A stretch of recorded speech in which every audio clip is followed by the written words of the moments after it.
Cool. So this is October 28th. I'm Kai, and this is Startup Weekend online 2021 in Alaska introductory session with a focus today on ideation and a little bit on how that ideation process is going to work for the Startup Weekend this year. It's a little different for the online sessions than it is when we do Startup Weekends face to face. So, let's take a second. I'm not sure if everybody knows each other, so let's take a second just to do quick introductions. Again, I'm Kai here in Anchorage, and I'm one of the organizers for the Startup Weekend. And we'll come back to me in a second, and I'll run you through a little bit on ideation there. But if we just go around the horn, Peter, and then Solomon.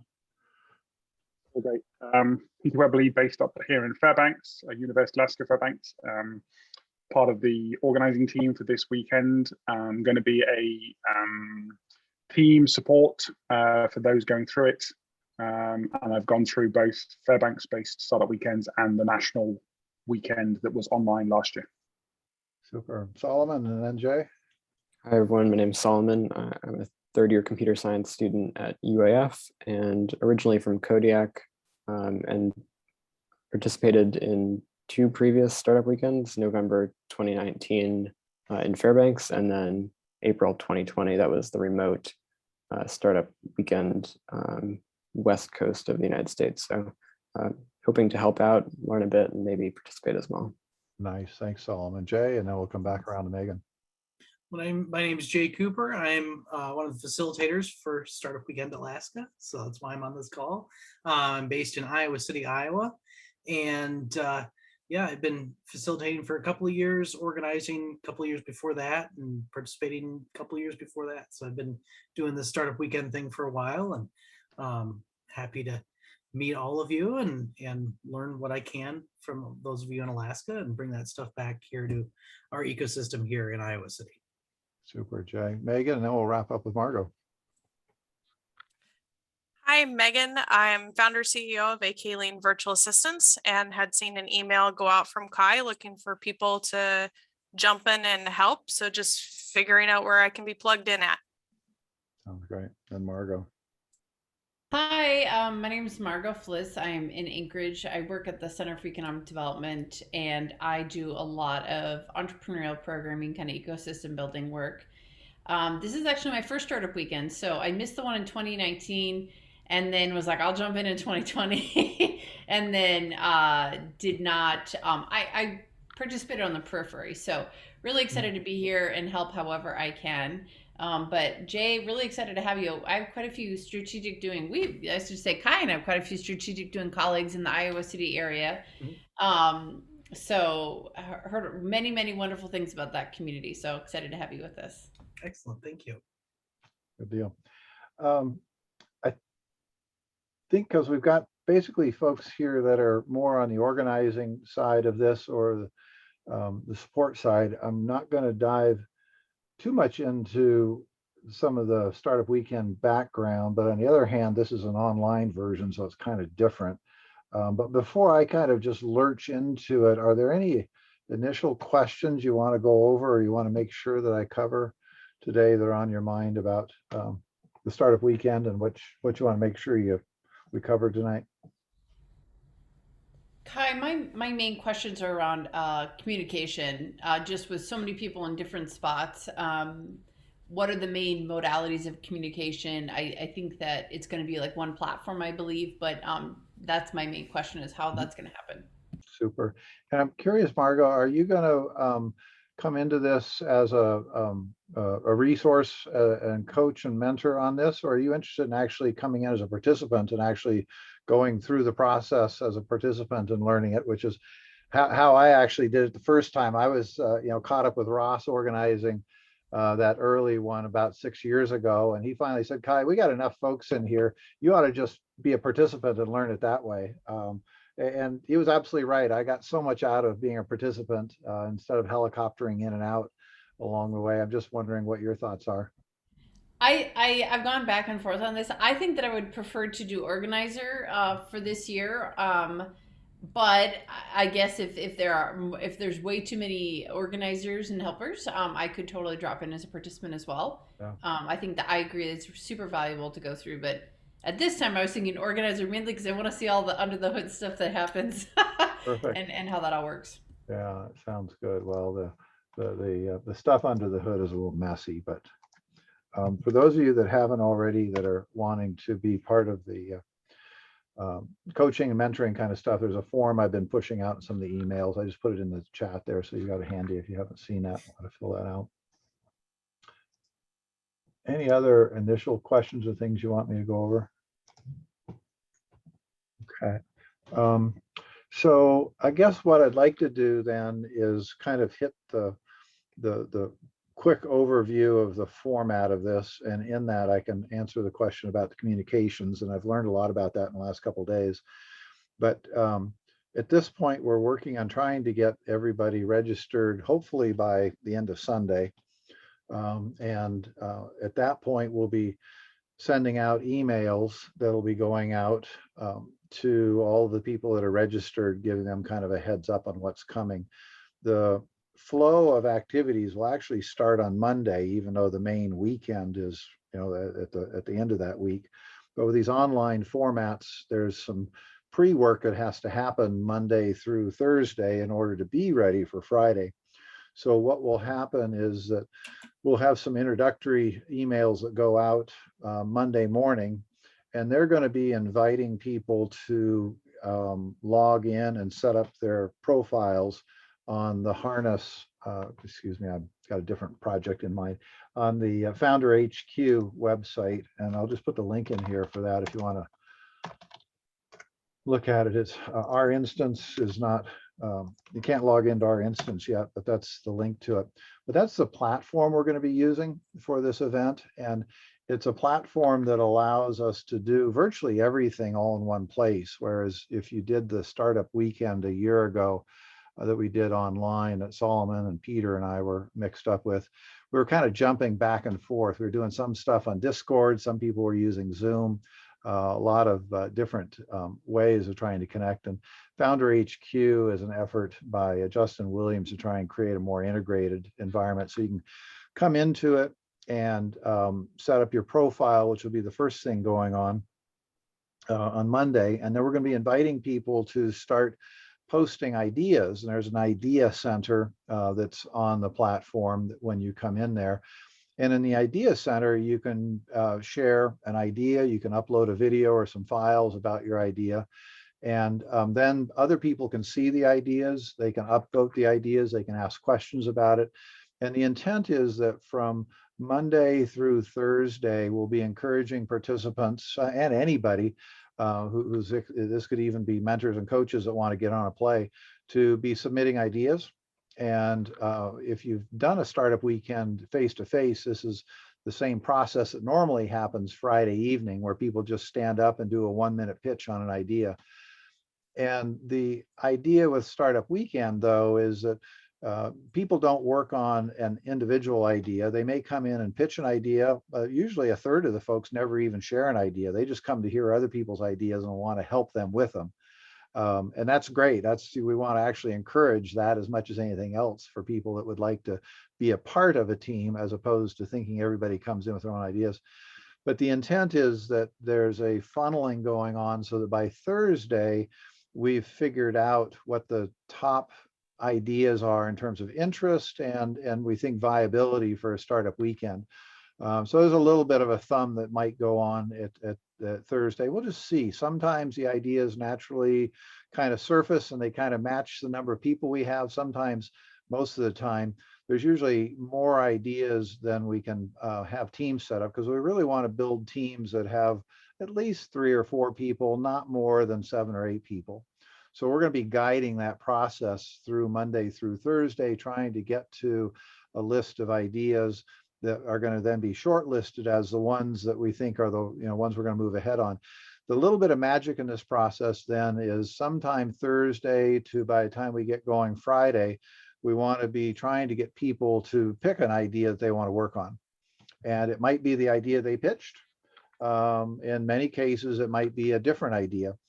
So we try to promote this as an event, that this is not for coming in with an idea you've already got fully baked on, or business that's already set up. This is for really early stage, just spitballing an idea. And it's okay if people have thought about the idea for a while, but it's one that isn't necessarily fully developed. And so each morning there'll be an email going out to everybody that's giving them kind of a roadmap of what's going on in the week, and encouraging them to check out ideas. And they can do that anytime during the day, during the Monday through Thursday. There's nothing synchronous that's planned in that in terms of participating in the ideation and team building. So hopefully then Friday will be then having the main event starting in the evening that kicks off the process with Jay. The loose end here is that we may leave some room to do some team jockeying Friday night. We were talking about that Wednesday in terms of whether or not we'll have the teams fully baked when we start Friday, or whether we'll have some process in Friday. And we're just going to see how many participants sign up and how the ideas come together to kind of figure out how we need to manage that. There's a couple options we can go there. As we move into Friday and through the weekend, then Founder HQ also has the team rooms in it. So they're basically like Zoom sessions for teams that each team can, will have their own room to get into. They can share the videos there. There's whiteboards on there. All the kind of Zoomy stuff you can have happen. They can also from there move out, and they'll be able to find access to other meeting rooms. We'll have some coffee rooms and water cooler kind of places, as well as they can search a database of subject matter experts. And we can have some meeting rooms where people can get together with coaches along the way. Although some of the assigned coaches will send them into the team meeting room when we see a good fit with what the team is looking for and some of the coaches that are there. So they'll be working on Founder HQ. We can do a little bit of messaging within Founder HQ, but it'll be really those guiding emails that'll come out each day that'll be providing the roadmap for everyone of what's going on. And then that'll all move along till Sunday afternoon, when the teams will be doing some tech checks, and we'll need folks there that can help with some pitch practice feedback, as well as we'll be working on the tech platform and getting all the loose ends worked out on that. 5 o'clock then we'll be starting the main event, which will be a very public event. We want to invite the whole world to come to the public event Sunday night to see the pitches, families and friends and people that are getting lost. And that event will be out on a different platform that will both stream out to probably YouTube or Facebook Live, but it'll also have a feed that people can get into to do that. And that will be a combination of the startup weekend, final team presentations, and it will also be our kickoff for the startup week that's going on. So we'll have kind of a hybrid event that's going on there. So that's kind of the flow of what's going on for the week. Any questions or thoughts or loose ends that I skipped in terms of kind of what's going on next week? The key thing is everybody who's participating, participants, we've got to try and get them signed up. We'll have a way to try and onboard people that straggle in during the week. What we really are going to have a lot of difficulty with is if people show up on Friday and want to join up at that point. And I don't know how much capacity we'll have for doing that, because really at that point ideas will have been developed, and hopefully the teams will be kind of coming together, but we'll be flexible. The key thing with these startup weekends is these are fun, and they really are. They're pretty high energy events. We keep the bar pretty low on things. I mean, there are some basic rules about not coming in with an existing business and stuff like that, but it's not a high stakes competition for the pitches at the end. There's no big prizes in there, and we basically just want people to have fun, to find working in innovation and ideation and business model work to be interesting, good work. And it's a long, hard, busy weekend, and we don't want people to do that without having a lot of fun in the process, making new friends and learning something along the way. So when in doubt, in terms of what's going on, we're going to default to trying to make it a good experience for people and not being super worried about rules and, well, don't want to say it quite that way, but it's not like I'm sorry. Where I'm coming from is I had a question. I can't remember who it was, oh, I know, it was when somebody who's been asked to be a judge on Sunday, and they said, well, I also wanted to help out as a coach or mentor. And you can imagine in a kind of a higher stakes, big deal area, you wouldn't want your judges to be mentoring or coaching teams, right? That just wouldn't seem like it'd be very fair. But in this case, I was saying, well, maybe, don't get too mixed up with the pitch practice on Sunday, and put your thumb on the pitch format.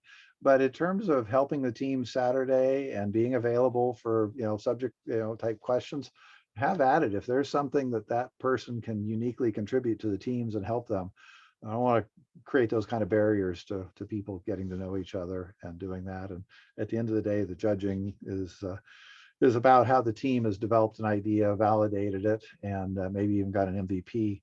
And if the judges have been able to help them do a better job, then that's what we care about at the end.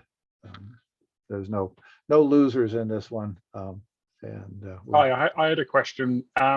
So with the traditional face-to-face, there's always like a start of the day where the facilitator would meet up with everybody over a coffee and get everybody energized. There'll be some form of event before everybody either goes off into the corner of the room and starts working on their ideas or goes off to another place in the building.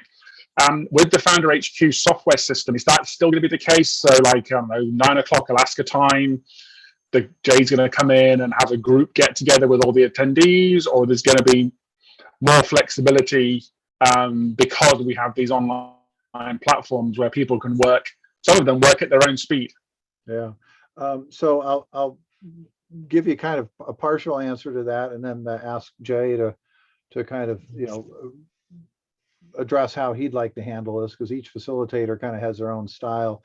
But on the event website that I've got shown in the screen share right now, you'll see we've got the schedule updated with the rough schedule of how everything is going to go. To your question, Peter, you'll see that there is a morning welcome each day and some check-ins along the way in terms of hopefully getting everyone together to give them kind of a roadmap for the day and instructions on that. But I've seen facilitators kind of go all over the map in terms of how structured and how much content there is in there. Jay, what's your plan and approach to having people come together and the check-ins and how you want to be doing that? So usually I just have 3 check-ins over the course of a weekend. Saturday morning, breakfast time, Saturday evening, around dinner time, and then Sunday morning around breakfast time. Mostly because that seems to work the best, in the flow of things, not interrupting stuff, because people are wanting to do their stuff.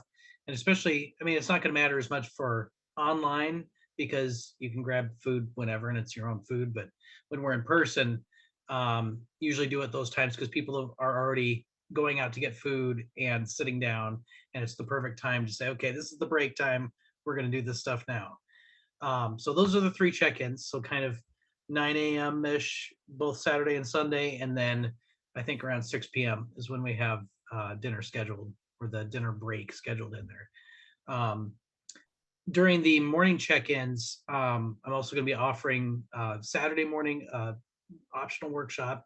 It's going to depend how advanced our group is, whether or not they know about business model canvas, value proposition, kind of that basics of startup land sort of thing.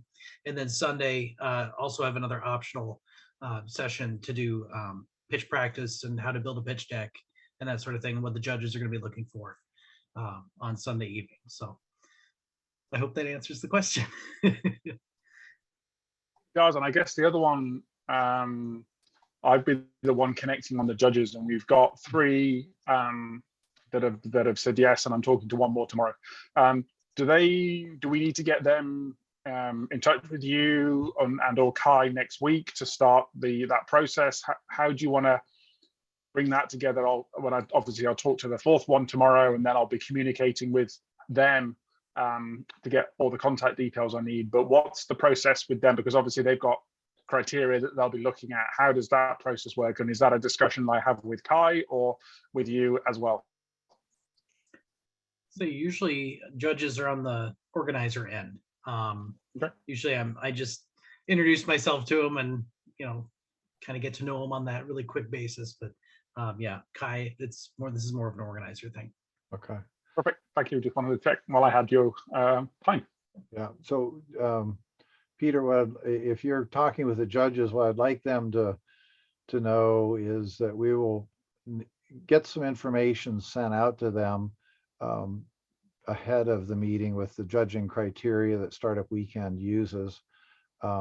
It would be nice if we could plan on having some sort of huddle with them sometime Sunday afternoon, but we can also just kind of real time deal with it. But we do need to get together with them for a few minutes sometime before the judging, just to go over the criteria so that they know kind of what to expect, both in terms of the criteria, but also so that they'll understand the format in terms of the Q&A time that they'll have to be able to do that. And some of that will be stuff I can send out in writing ahead of time. Quite frankly, the judging is one of those things that I end up usually kind of leaving till a little later in the process because I'm sweating a lot of other details. So just let them know the event starts at 5 p.m. on Sunday, and that there's going to be more instructions coming before then on how they'll get logged in and what the judging criteria will be and what the actual pitch presentation format will be. The key thing for them to also know, though, is that once all the pitches are done, Q&A is done, they're going to go off into a separate breakout room online, and there's still magic on whether that'll be a separate Zoom room or it'll be a Founder HQ room. I don't know yet. But they'll go over there, and they usually go over there with the facilitator, and sometimes an organizer goes in there, also me, to help guide them, but they won't be left alone to be able to figure out what the criteria is and how to do it. And again, this is not high stakes. We want them to have fun doing it. So they'll have at least one or two people that'll go in with them that can kind of help them, go back over the criteria if they lost it, forgot it, or need a reminder on it.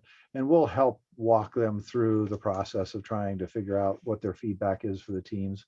And then we'll be usually asking each one of the judges to be presenting one of the winners in there and talking just briefly about what they liked about the team. And that'll be a deal with Jay and the judges after we all come back into the main room. That Jay will kind of tee up each one of them and give them a chance to share a little bit about what they liked about the team and the prize and the whatever place they're giving it. The other thing about judging I think is fun, and I don't know, Jay, if you've done this before, but we've some years kind of had 1, 2, 3s in terms of that. And some years we've had some really wildly divergent types of really good pitches. And we've actually had, best scalable startup idea, best Main Street idea, best social impact idea. And sometimes we've had some really fun ways of being able to split it and recognize that it really wasn't as much 1, 2, 3. It's just, here's different kinds of businesses that we wanted to recognize that way. And then the other thing is we'll have some prizes. They're non-monetary prizes. They're usually, help with marketing, help with videos, help with prototypes, that kind of stuff that might help a team go on that.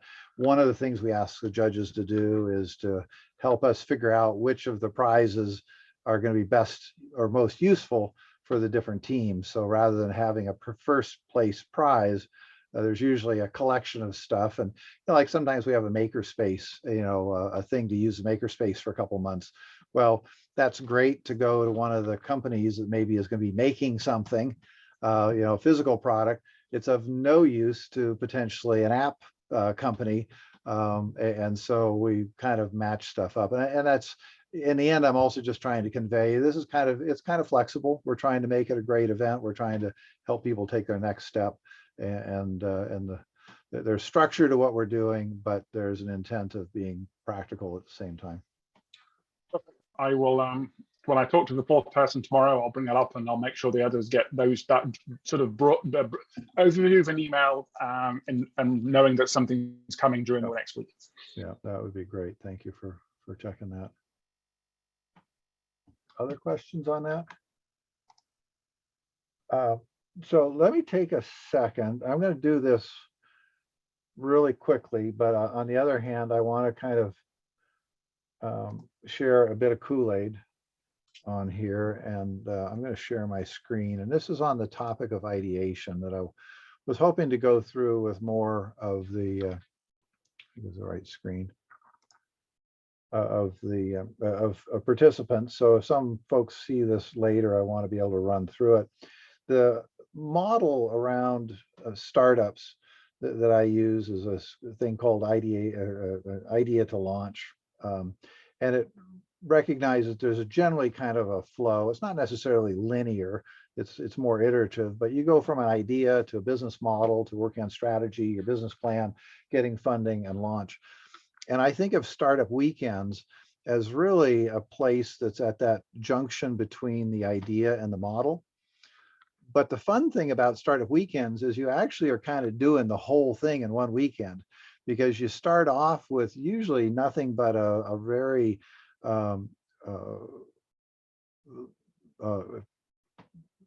initially not very well developed idea, and usually you meet some other people there and you mash it up and you come up with something to work on. And the core part of Startup Weekend is trying to figure out what's a business model that makes sense. So we use the business model canvas as kind of the structure for what we want people to work on, with a focus on customer discovery and maybe some validation in there. And through the coaches, we introduce people to the idea of strategy and mentoring that does development of how you're going to go to market and what your partners might look at in order to develop some sort of plan, which is what we ask the teams to come up with. Not a big business plan, but at least kind of some thoughts about how they would take their business idea and their model forward.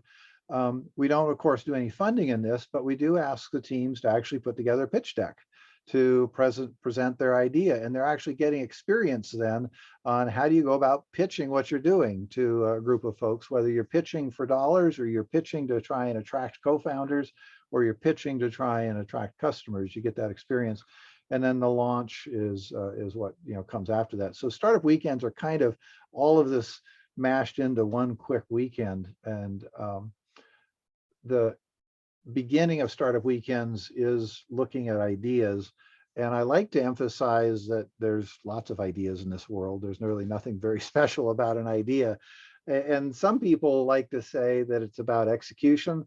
Some people say it's about luck.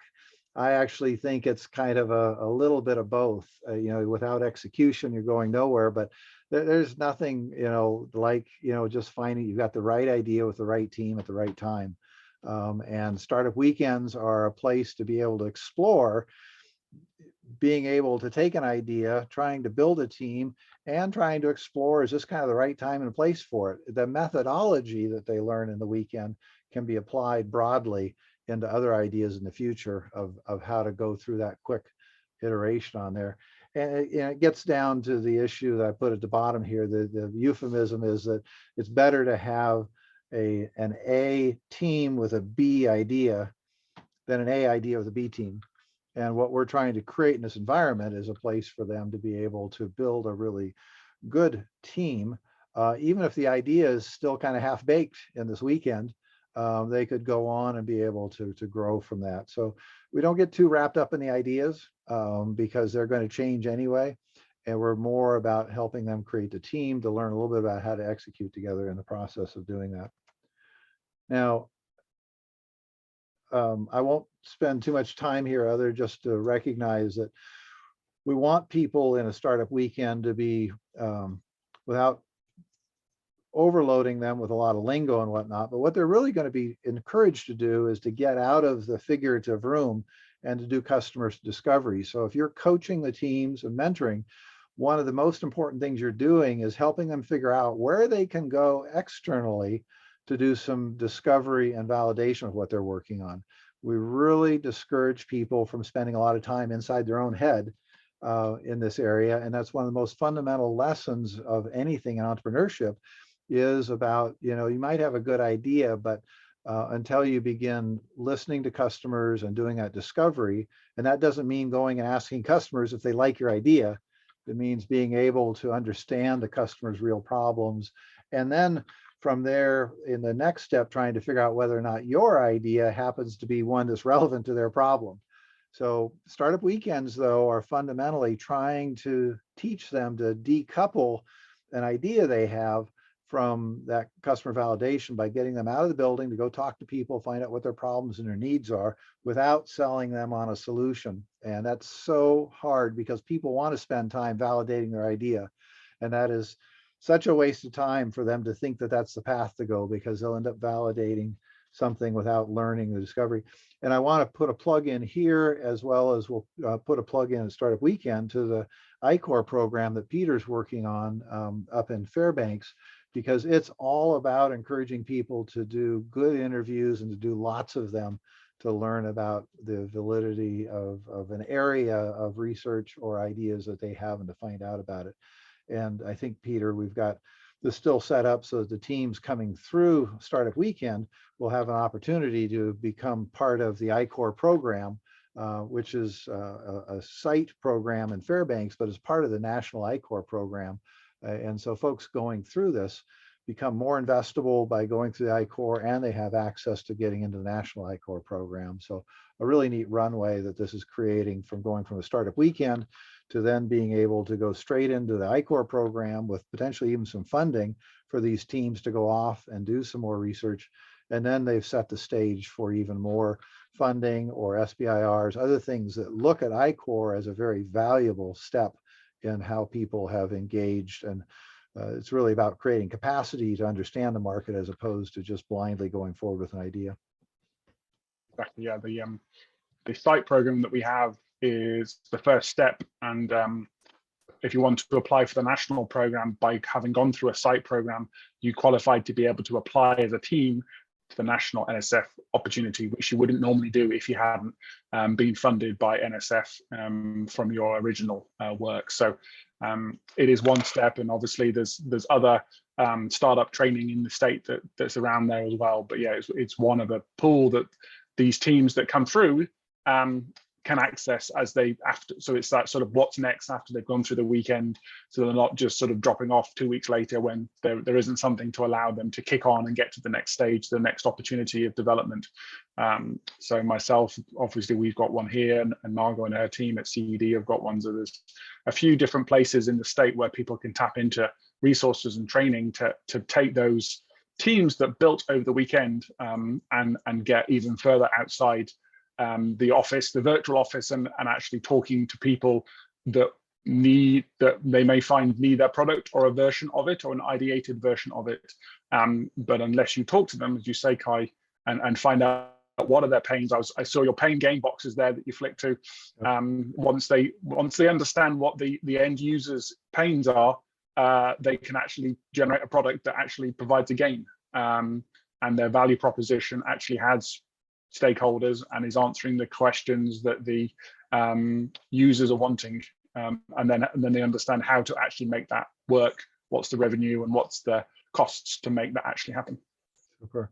And then Margot, can you just refresh me and Jay and others here on how this is potentially going to feed into the Upstart Alpha program you've got coming on? Because I think they also fit together with this. Yeah, so we've broken our program into 3 different phases. The first one is customer discovery, because you have people like, I've talked to 2 people, I've talked to 2 customers, I'm done. We're like, no. So if they have gone through Startup Weekend, which is one of the reasons that I want to be heavily involved, either as a guide or as a participant, is if they've gone through and we can see, yeah, they've actually done real customer discovery, they can skip the first phase of our program and go into the second phase, which dives into the lean canvas pretty extensively. But if they haven't done customer discovery, either through Startup Weekend or through I-Corps, that's the first thing they have to do with us, is because we get so many people that say have done it. And then we just find that they haven't done it to a point where they've been able to figure out the problem that they're solving. Like as Peter just mentioned, if we ask what problem are you solving for your customer, and if they can't answer that, then we're like, all right, we got to go back to square one again. And we got to keep reworking this. So our hope is if there are people who come out of Startup Weekend who would like to continue on, they can just go into the second phase of our program, which starts up in the first week of December. kind of give people a natural little resting period in between Startup Weekend and all the craziness of Startup Week and diving into another program. Super. Thanks, Mauro. So this just, as Peter saw, the next slide I had coming up is the value proposition canvas, which is a really great way for people that are interested in learning about how to explore ideas and to look at it from the perspective of the customer profile, the pains and the gains in their jobs, and the way that corresponds to how their product or service addresses that in terms of gain creators, pain relievers, and product and services. I don't normally see this as a tool that's used a lot in startup weekends, but it is underlying the magic behind the business model canvas, as well as that customer discovery process is going on. I don't know, Jay, have you used the value proposition canvas in your things, or do you generally just focus in on business model canvas and getting out and doing the discovery work? So this is kind of that one of those next step things. So the ones that I've run in Iowa City, we actually hand out a copy of the value proposition canvas to everyone and just say, hang on to this. You're probably not going to need this weekend, but this is one of those things if you continue on to start thinking about filling this out after the event. So yeah, I mean, it's kind of one of those next step when we have a list of next steps after. And this conversation we're having, like at the very end, there's always kind of a slide on the facilitator deck that's like, what's next? What do I do next after this weekend? And to have all of these resources, especially all the local Alaska resources, would be great to include on that. So I'm gonna start picking your brain and asking you about what all these different things are, and we're gonna be able to put that on the thing there. That's super, Jay. Thanks. So the place I wanted to finish this up is to just kind of get you to take at least a little sip of the Kool-Aid of the work that I'm interested in terms of challenge-based innovation. And this is an area that I've experimented around with for a couple of years when I was at UAF working with Peter, and I continue to explore the question of how can we use the challenges in our community and in the companies that are in our ecosystem to be the spark, the genesis of the innovation opportunities for entrepreneurs. Generally, what I experience is a lot of cases where entrepreneurs just kind of are out there either coming up with their own wild ideas, or they're kind of searching for ideas and trying to figure out where's a problem worth solving. And I'm trying to encourage folks to consider that there's a lot of really valuable challenges out in our community, whether it's housing, homelessness, whether it's bank stabilization, whether it's last mile logistics, whether it's healthcare services, whether it's data analysis, whether it's unmanned aircraft. We've got an amazing list of really powerful challenges in Alaska that I think ought to be the genesis of a lot of really interesting opportunities, and from those opportunities, solutions. And the nice thing about challenge-based innovation is they've got a natural pull. If you're dealing with a really validated challenge that people are already spending a bunch of money on, then you already know that if you can come up with some solutions to that challenge, people are already spending money in that space. It's just a matter of connecting them up. So there's a couple, formats of this work that we've played with over the years that have involved how do we bring these community questions or community challenges into a group of people that have an entrepreneurial or innovative mindset to explore those challenges, and to be able to then develop an opportunity space. That is, what are the different opportunities there are that have big impact, that take a little bit of effort or a lot of effort, and to get them then to explore that opportunity space to then create potential solutions. And to some degree, that's what startup weekends are doing. They're kind of starting off with a challenge or an idea, and they're trying to work that out to figure out how to turn it into something that could be a viable solution. And this model is one that I want to try and continue to develop in Alaska. Startup weekends are kind of one place where that happens, with the intent of doing more to create this green space in the middle here, where we have collaborative communities that, rather than entrepreneurship sitting way out on the side of the ecosystem to actually bring it in so our emerging businesses entrepreneurship are overlapping with the existing businesses, the university, and our public civic activities, and that there's this open innovation going on in the middle. And it creates this pipeline then of going from challenges to opportunities to solutions. And I believe that's where we create great new global ventures, is finding solutions to our local problems that we validated, that we then figure out some of those can scale. Things that are related to climate change, energy transitions, automated vehicles. Those solutions that will have a lot of value in Alaska are going to be valuable around the world. And we need to create the platform to create that scaling and what's going on there. So where do people find these challenges? I want to do more to try and help people find the challenges that are in our communities that are already valuable. People are spending money on it. And our local community, our local companies have them. They're hard to source though, as I found. So I spent a couple of years at university trying to curate these problems, but yet we've done them sometimes. You know, Peter and I have worked with Rourke Peterson up there in the engineering department for a couple cycles that has used his senior class students to work on problems that we've brought to that group. And that has, you know, gotten that started. I know the UAA engineering program works on lots of community and company problems there. The University I-Corps program is another place for people to come in and explore an area of interest or area of research and try and turn that into maybe discovering some solutions that are needed once they talk with people. The pitch event that we did in the beginning of September and the video that's there provides, I think, 6 pitches that we had people come and present on about the problems that they see as challenges that could be worked on. And then the main thing is I want to encourage people to look at and become aware of all of the challenges that are being curated around the world. And you can find these at this site that UAF and Peter and Center ICE have, where we've been curating information about community challenges, about what they are, what the process would be of developing challenges, as well as resources in the community for people to work on those challenges. But the key thing here is this link in this middle, this list of community and global challenges. And this to me opened up a whole new world when I realized that there are people from all over the world that are publishing their problems and their challenges. And they're paying money for people to work on their problems.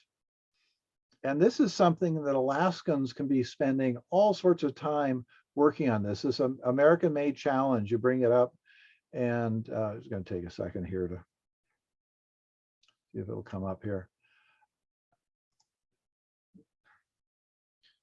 These folks have lists of challenges and prizes. Some of these are 5,000 or 10,000. Some of these are $1 million projects for people to work on. There's no reason that Alaskans and even Startup Weekend folks can't be spending time exploring all of these challenge competitions to learn about the problems that matter, and to then be able to use those as the starting point for the projects that they might want to work on and propose for a business idea in Startup Weekend. This long shot one is a new one that George Rowe and his work in Department of Energy is doing. This is a huge one. There's years of funding available here for the people that want to work on these challenges. And these folks are telling us exactly what the problem is. They don't know what the solution is, but they want people to work on it. So for folks to think about the question of, well, where am I going to come up with an idea? There's thousands of them already, and they're already highly incentivized.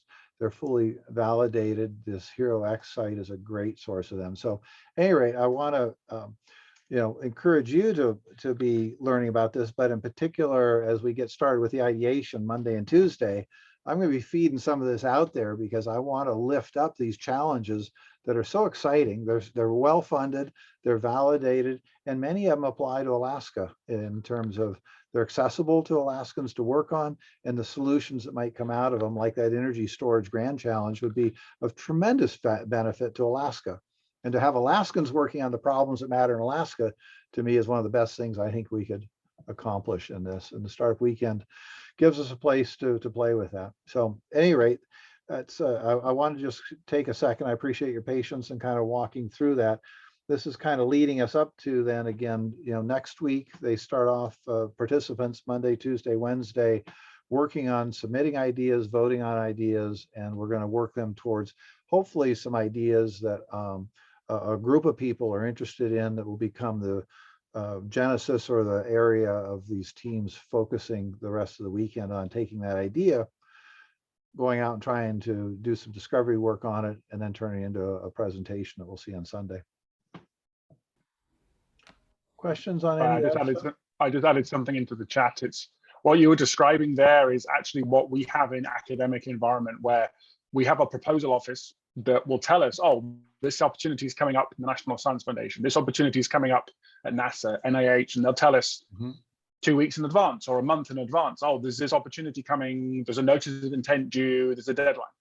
But finding that sort of thing in the entrepreneurial space. So if there's a company working in a particular industry and there's a competition out there that they just don't know about because there's so many different opportunities, it's sort of like a clearinghouse type of setup where people can go to one location, it's cataloged, and then they can jump off to the one that actually is relevant to them, but know about it not 48 hours before it's due, but a month before it's due, and actually be able to jump on it and be the best prepared they can, find an expert that can help them on the write-up.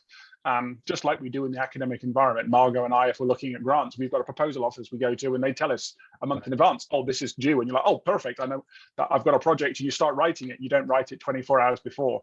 And in the entrepreneurial space, there's that, you highlighted it perfectly. There's all these opportunities out there that Alaskan businesses and entrepreneurs may not know are out there, and they know about them too late. Right. So really quickly, Kai, I was going to mention this to you this morning and I completely forgot. I came across this framework that I uploaded a screenshot of. I think it's called Cynefin. It's a Welsh word, so I could be really butchering that. Okay. I found out about through this framework of ways to classify challenges or problems through Lori Wolf at the 4-Acre Group. And as we move forward, one thing that I had this major light bulb moment when I was looking at, I talked about this a lot with her, and I want to go see if I can find training on it.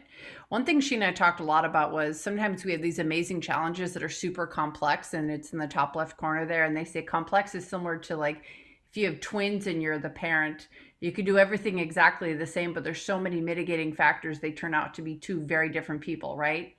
Whereas if it's a complicated problem, it's like building a rocket. It's real hard, but there are checklists out there. There's people who know how to do this. We got to get the right people in the right room at the right time, and we can do it. It might look a little different building it here, building it in India, building it in the UK, but it's generally going to be a rocket that's going to go up. And then a simple problem is like baking. My cookies may not taste as good as somebody else's, but if we follow the same recipe, you're theoretically going to get cookies at the end. So one thing she talked about was sometimes we get these problems that are so complex, and we get frustrated when we might ideate and do a lot of work on it and be like, we're not really getting anywhere. And part of the problem is it's really hard to come up with great entrepreneurial solutions for complex problems because there's so many layers and layers and layers of things that are affecting that. The more that I work around problem curation, the more I'm like, oh, great problems when you do reverse pitch type events, or complicated and simple problems. Not saying complex problems are not really, really valuable, but to get people engaged, excited, and learning ideation tools, some of the simple and complicated problems where it's like, you can work your way through it, you can build something, you can test it, as opposed to a really highly complex problem where you might start to be like, I did all this amazing work and I feel like I haven't made any progress. Well, you're one cog in a wheel. So anyways, I didn't want to get too far off, but I just learned about this framework recently and was like, oh my gosh, it helped me understand a lot of frustration I've personally had with challenge events where I'm like, why is nobody picking up on these like amazing challenges? And part of it is they can't fully wrap their head around it. It's too complex. So I didn't want to derail us, but I was going to share that with you earlier, Kai, and I totally forgot. Well, I think that's great. And to me, what that also speaks of those is the power of trying to take, even some of the complex problems we have in Alaska and getting them into the university and into environments where we can study them and break them down into challenges that are actually bite-sized. When I started working a couple of years ago on this challenge competition thing, I realized, to your point, that there are some challenges that are just too simple. They're basically just an RFP. We just need someone to go build this solution, this box. We already know the box, we just need the box built. And on the other extreme, there are some challenges that, as you're saying, are tremendously complex. They're wicked in terms of the interactions that are going on there. And those ones need a way to incentivize people to work on those broad, wicked problems, knowing that they're going to be then eventually broken into a bunch of, complex but more well-defined challenges to work on, because what we want are the ones that are in the middle. They're challenges that are well enough defined that we clearly understand what it is we're trying to accomplish. We need energy storage that will last for at least 36 hours. Maybe something put some white lines down the road that are reasonably well defined, that we know where we're going. And that's the challenge I ran into when I tried to launch this before, is trying to figure out the right kinds of problems to curate. And that's part of why I like the challenge sites, like those examples I'm showing, is that those people are using those challenge sites and those competitions to kind of help put some white lines down the road on what could otherwise be very broad problems. But I think the university is a place where we need to be able to continually work to be able to surface and prioritize what are the big, broad, wicked problems that we need to be working on, that the university is uniquely able, with its researchers and its infrastructure, to work on those across an array of researchers and multidisciplinary folks that could work on it, and then to distill it down into then bringing out into the community those more well-defined challenges that are still, that we don't know what the answer is going to be, but we now can help students that are in their capstone classes or student researchers. We can give them something where they've got some guardrails on what we want to work on. And at the same time, we transfer out into the community for RFP, those things where we realize, well, gosh, at this point, we just need this box built. We already know what size and dimensions we want. We just need to do that. And being able to sort all that out is really important, because otherwise we could start people off working on really frustrating things that are much too hard or far too simple. And the ecosystem will be great when we learn how to get the stuff in the middle into people's hands. So I just added your screenshot into my slide deck, so it'll be available down the road. It's a wonderful piece on that. So any other questions? We've covered kind of the outline of how the week's going to flow. I wanted to do in this introductory session a little bit of a deep dive into ideation, both in terms of how that's going to happen next week, but also just a little bit of the underlying thoughts about where to find ideas and what to do with them. Any other thoughts or comments you have, or questions about the startup weekend? Will there be any information sent out to the people who are going to be helping over the weekend with coaching or mentoring or things like that?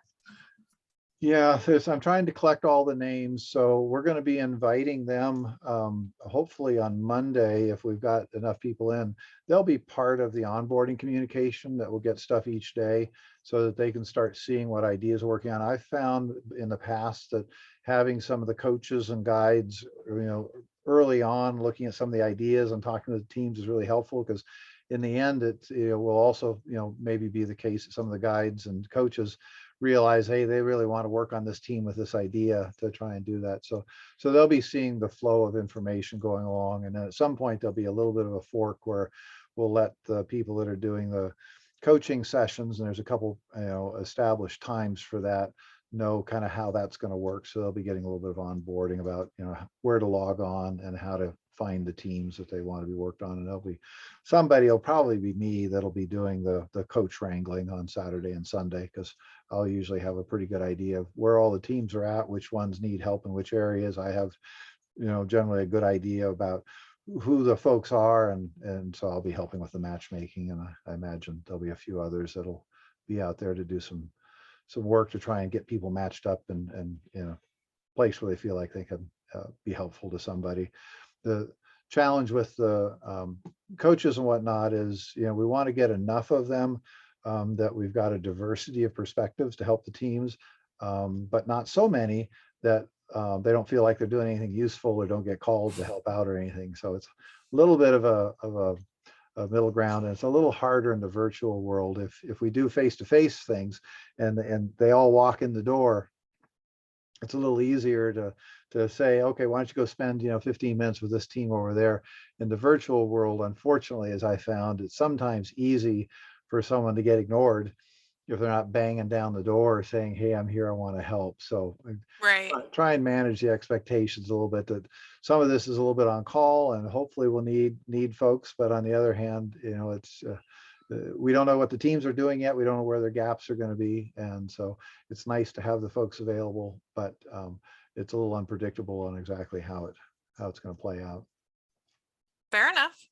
Jay, any more thoughts you have in terms of how you approach that or how you'd frame it?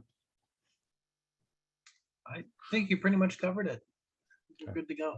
Okay, sounds good. Super. Well, thank you for